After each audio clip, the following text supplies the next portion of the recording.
It's tough to put into words right now. You know, I think when the season's done, you know, it's all done. Maybe we'll be able to reflect on it a little more and think about it. But, you know, right now we're enjoying it. It's obviously a huge team accomplishment.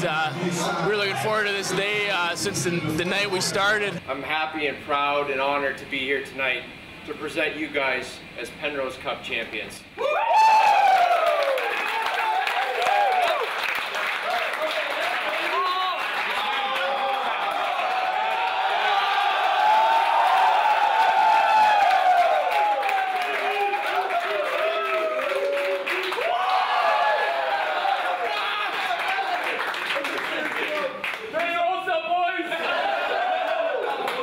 You know, this year we told ourselves, you know, that we're not going to share this one. You know, we're trying to win it outright, and you know, we accomplished that goal, so we're on to the next one.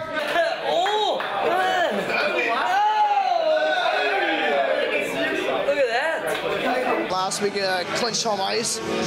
This week we got to focus on coming and winning this trophy, and that's what we did. But we're not done yet. We want more, and we're hungry for more. Obviously, working our butts off the whole regular season. It's good to have all our hard work go to something, and a big trophy in that. And can't say enough about these guys. Great group of guys, and you know what? They may be great hockey players as well, but they're great human beings. So I think that's what makes it pretty special. This is one of our goals coming into the season, and it's not the main one, but it feels good to get this one done. And I came here with one goal in mind, to have sole ownership of the Penrose, and we delivered.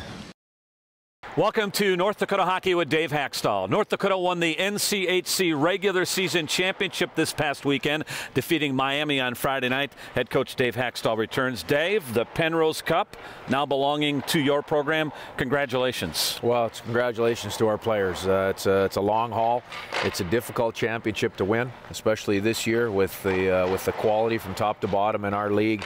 You know, our guys did a great job week in and week out, and we're able to finalize the Penrose Cup on Friday night. I'm not surprised what I saw in the locker room Friday night because of the attitude and the approach of your hockey team this year. It was a short celebration, and then it was on to the next task at hand. Well, at this time of year, it has to be a short celebration. You know, there's going to be time to look back and reflect on the season, but that time is not right now. So it was a matter of enjoying it for a couple of hours Friday night and then moving on. And Friday night's game, I guess, just an example of how difficult it is to win league games and win a championship, considering what type of game it was. Well, you know, Miami had a real hard push throughout that entire game, but our guys played well.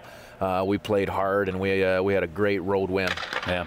Where will this occupy its space here within your new facility? Honestly, I haven't thought about it a whole lot yet, but I'm sure we'll find a good spot for it when the time comes. Yeah. All right, Dave, when we come back, we'll recap the weekend. Friday night's win over Miami, and then a Miami win on Saturday night as North Dakota now sets its tone for the postseason. Friday night's highlights are next. North Dakota Hockey with Dave Hakstol on Midco Sports Network is presented by Sioux Shop at Ralph Ingolstadt Arena, the Greater Grand Forks Convention and Visitors Bureau, Indian Triumph of Fargo, and by Hot Spring Spas and Pool Tables too.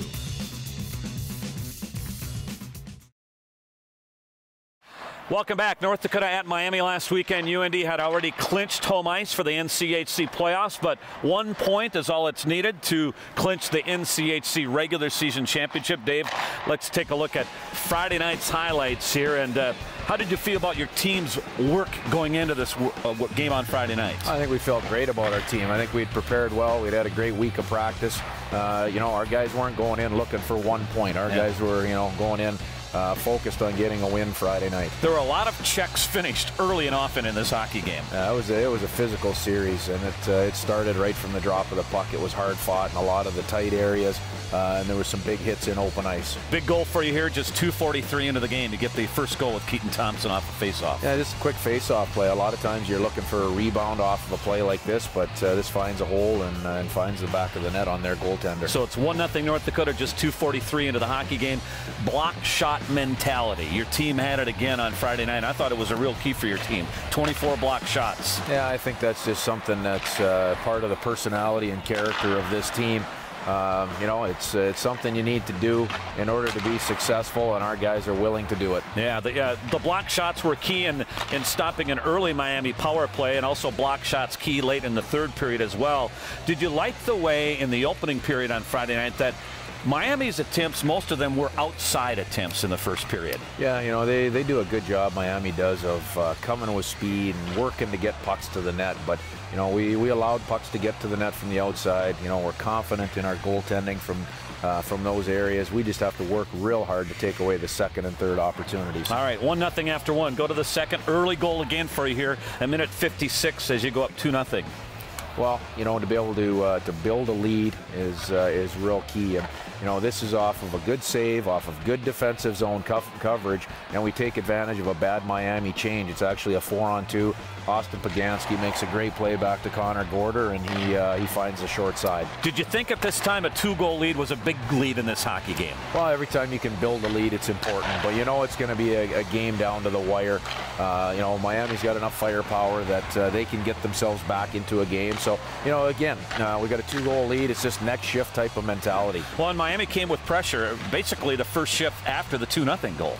They did. You know, they did. And even though, you know, they had one good shift, you know, I really felt like, you know, even though we let them back to 2-1 eventually here, yeah, you know, I liked our game until late in the second period. We got back on our heels just a little bit. All right, you said Miami got within 2-1. It's right here, less than 6 minutes after the Gorder goal. Sean Corrali in front, and now it's, as you said, a 2-1 hockey game.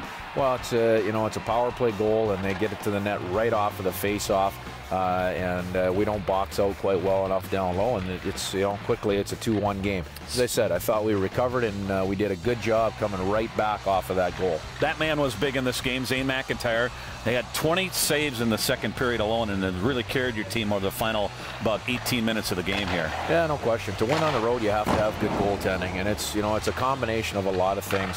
You see Zane strong and confident at the top of his paint. You also see a lot of green jerseys around him once that puck does get there. Without a doubt, a lot of support in and around Zane McIntyre. Go to the third period now. It's got to be end-to-end hockey here for a while, and Nick Schmaltz's play on the weekend. How would you describe what you saw out of your young freshman center iceman? Well, I thought we had a lot of guys step forward, and I thought Nick was one of those guys. You know, we've got one of our top centermen that's out likely for the remainder of the year. That means there are valuable minutes that are available, valuable role that we need to have filled. And Nick is one of those guys that we're asking to step up into that hole, and he did a great job of that. Strong weekend for Nick Schmaltz. To the third period now, as we said, and this would get intense in the closing minutes of the third period. Dave, walk us through these final seconds here. That's, you know, we had our opportunities to make it a 2-goal game, but their guy played well in net, and they played well defensively. You know, from there, it's just a matter of having a presence, shift in and shift out. As you get to the later stages, just knowing what your role is, knowing what we're trying to do and accomplish, and I thought we did a very good job of that. What was your message there in the timeout very late here in the final seconds? Well, just continue with what we're doing. You know, let's stay strong. Make sure, number one, we're strong in the house. We're strong at net front. You know, we're not getting running. Let's let the play come to us and defend well. And you close it out. Anthony Lewis's drive is wide of the net. With that final seconds, you clinch the Penrose Cup and the league championship, and we had a chance to talk to a number of your players following the game. And again, the tone for them was, yes, we've accomplished one goal. We look ahead to other goals. Just got to stop pucks, man. Any way that happens, whether you're working through screens or deflections, or you see a shot straight up. Just trying to do a good part for my team and a good job for my team, and they're doing the same thing as well. They're working their butts off, getting pucks out and stuff too. So it's a whole group effort, and it feels good. You know, he gave me a heart attack there. 10 seconds left throwing the puck out, but you know, I trust his instincts, and you know that's why he is the goalie who he is. He's the best in the country, and there's no doubting that. They're a good team, and Zano answered the bell. You know, he's been our best player consistently, and he showed it tonight. I mean, I can't say enough good things about him. He's just so solid back there. He gives the boys confidence, and you know, he's our best player, and it's just so nice to have him back here. Pretty satisfying, but you know, this isn't what we wanted to accomplish this season. So you know, it's a good start for the boys here coming down the stretch, and we're really happy to have this. But you know, we want to push harder. You know, they made a good push back, and that's what good teams do. They push back, and you know, we held on. Obviously, we'd like to do a little bit more than hold on like that, but you know, it was two good teams battling it out, and you know, that's all you can really say. It was a heck of a win.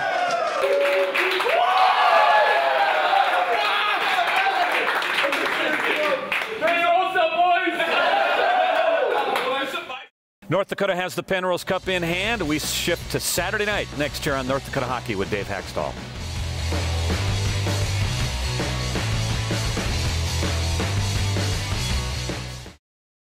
North Dakota Hockey with Dave Hakstol on Midco Sports Network is presented by Sioux Shop at Ralph Ingalls Stat Arena, the Greater Grand Forks Convention and Visitors Bureau, Indian Triumph of Fargo, and by Hot Spring Spas and Pool Tables too.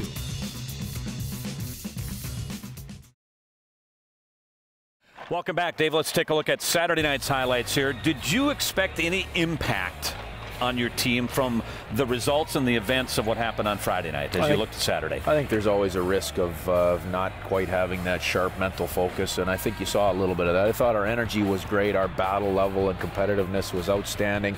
You know, we missed some details, and those cost us goals, and that's ultimately what cost us a game that, quite honestly, we had the opportunity to really have handily, you know, in place. Yeah. And yet you had a strong start to the hockey game. You didn't look like there was any resilience from Friday night here. No, none at all. We had great energy. We had a great start. You know, we scored the first goal of the game. All of those things were in place. Here's your first goal. Luke Johnson keeps it alive at the red line, and then it ends up getting the goal to make it 1-0. Yeah, great delay play by Nick. Just, you know, engage Osmus, getting it towards the net, and headsy play from Steph Patton, our captain, over to Luke Johnson for the empty net. A real good play. Yeah, great play by Patton. Johnson finishing off 1-0. Overall tempo and pace of this first period by your hockey team, what'd you think? As I said, excellent. I liked our game. I thought we came out right away from the drop of the puck and dictated play in the first period. And that's leadership, isn't it, again, for the guys being refocused on the task at hand Saturday night? Well, I think it tells you what you know, what the mentality of our team is. You know, we didn't complete anything by any stretch of the imagination on Friday night. It was one step along the way, and we've got an awful lot of work left to do. As I said, unfortunately, there was some details on face-offs and plays that allowed shorthanded goals that cost us this game. Here's one of the two shorthanded goals here as Miami got 2 goals in the span of 37 seconds in the second period. Yeah, we just didn't check hard enough, and it's one of those bounces. There's so many bounces off the back wall in this game. Yeah. You see, you know, 4 or 5 good opportunities off the back wall, and they take advantage of it here. Well, your team had an answer, though, just a little more than 3 minutes after Miami had made it 3-1. You get it back here. Luke Johnson's going to pounce on a turnover at the blue line and put it home. Yeah, it's all, again, stems from great defensive coverage. We're all in the right spots. They have a bad bounce of the puck by their number 28. And Luke makes real good quick hands play on that goal. So it's 3-2. Then with 3:40 left in the second, the door of opportunity seems to swing open as Blake Coleman here will pick up a 5-minute checking from behind penalty and a game misconduct. Austin Pagansky on the receiving end here. He seemed to be okay at the time. Played on after that. Blake Coleman is gone, and then uncharacteristic for your team to give up another shorthanded goal here as you went on the power play. You know, we were fine. We'd had a great period to this point. We were down by 1, giving up the 2 quick goals, but we were playing extremely well and had obviously a good opportunity in front of us. And you know, again, it's a sloppy play at our offensive blue line. Gets through our defenseman. It's a bouncing puck. It is. So that's part of it. That's one normally that Paul is going to handle. And you know, Austin Zarnik had a great night. Let's give him a little bit of credit. He's a heck of a player. He had a great night, and he made a play there. He did. Hat trick on the night for Austin Zarnik. It's 4-2 now in the second period, and we go to the third period now, and you're going to start the third period with a 5-on-3 power play, and you'll take advantage of it here to get within 4-3. Yeah, once again, I mean, we're just, you know, we're in a good rhythm with the majority of our game, and nice 5-on-3 play here. It's just a roll-up play from Nick back down to Jordan, and Jordan actually hits the post on this initial play. And the rebound comes again right off the back wall, right onto the tape of Drake Kajula. Lively end walls here. Very lively. A lot of pucks come back to the middle of the rink and to the, you know, just above the goal line. Yeah. 4-3, but you still have 48 seconds left on the 5-on-4, and you nearly tie the game here with some good followed-up pressure on the 5-on-4. The next unit comes out, and we're sharp. We get an opportunity right here. You know, unfortunately, as a lefty, Odie had to handle that puck twice. Couldn't just grab it and stuff it. But you know, again, good opportunities there coming right back. And then just a minute and 12 after the Kajula goal, this off the face-off, Riley Barber to make it 5-3. Well, and there's nothing hidden on this face-off play. We just make a mistake in covering it, and Riley Barber is the guy that gets it off his tape real quick. And again, it's a 2-goal spread. 2-goal spread, and yet before the empty netter, you still were creating some opportunities here. Oh, Dan, as I said, I liked our third period. We created 10 or 11 great scoring opportunities. We just couldn't get it back to a one-goal game. Again, opportunities in front of Ryan McKay, who played on Saturday night, and Miami comes up with the 6-3 win on Saturday night. We spoke with Luke Johnson and Gage Osmus following the game. We competed hard, but you know, a few mental mistakes that cost us, and you know, we certainly can't have that at this time of year. So you know, we'll learn from that, and we'll put this behind us and focus on next week. So we're not going to blame it on the fact that you know, we won the Penrose last night and stuff like that, because we want to win every game we're in. But yeah, I just think the focus wasn't there, and giving up 2 shorthanded goals obviously isn't what you want either. North Dakota puts the wrap on the regular season. Up next, Dave, we'll preview Colorado College and the NCHC quarterfinals right here inside of Ralph Engelstad Arena. North Dakota Hockey with Dave Hakstol on Midco Sports Network is presented by Sioux Shop at Ralph Engelstad Arena, the Greater Grand Forks Convention and Visitors Bureau, Indian Triumph of Fargo, and by Hot Spring Spas and Pool Tables too.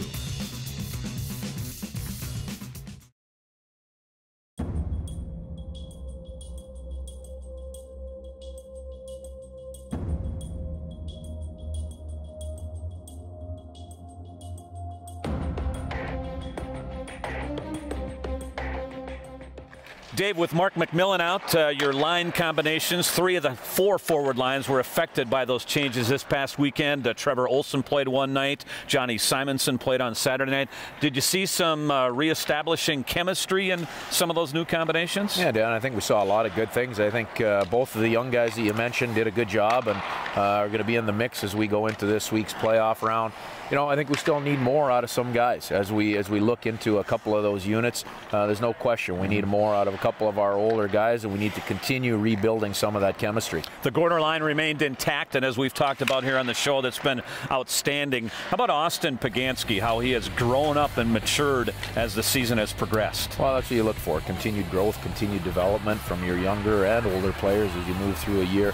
That group has done a good job. They were consistent again this weekend. They played their role. They provided some offense, and they did a good job for us. All right, the NCHC quarterfinals. You'll host Colorado College, a best-of-3 series beginning on Friday night. Give us a preview, brief one of that series, if you will. Well, it's going to be a battle. It's going to be a continuation of what our regular season in the NCHC has been. You know, we start each at 0. The first 1 to 2 wins moves on to the Target Center in Minneapolis, St. Paul, in Minneapolis, Minnesota. That's going to be something that we take a lot of pride in. It's a big job at hand. We know that. It's one that we'll be up to and look forward to.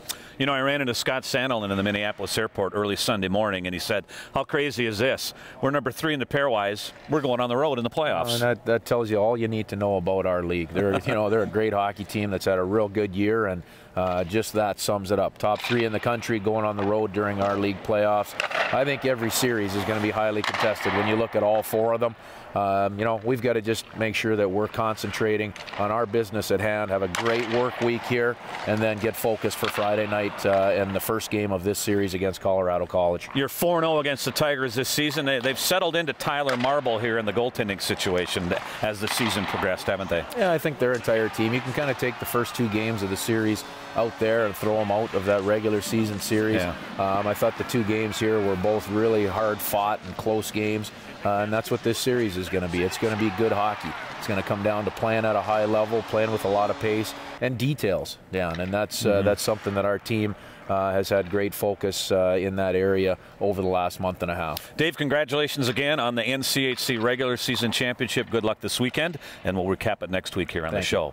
We're back with some final thoughts next year on North Dakota Hockey with Dave Hakstol.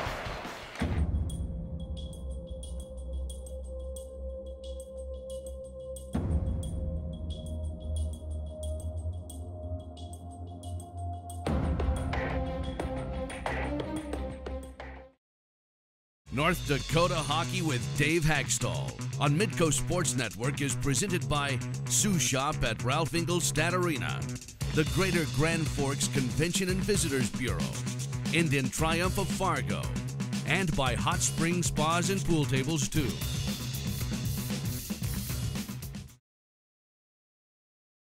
North Dakota's regular season NCHC championship this past weekend comes in just year 2 of the new league, but conference championships, nothing new for this program. It is 16 conference championships now for North Dakota between the WCHA and the NCHC, the most of any school in Division I men's hockey. Also inside the numbers, 25. North Dakota has 25 wins and counting this season. It's the 8th time in Dave Hakstol's 11-year tenure North Dakota has reached the 25-win mark.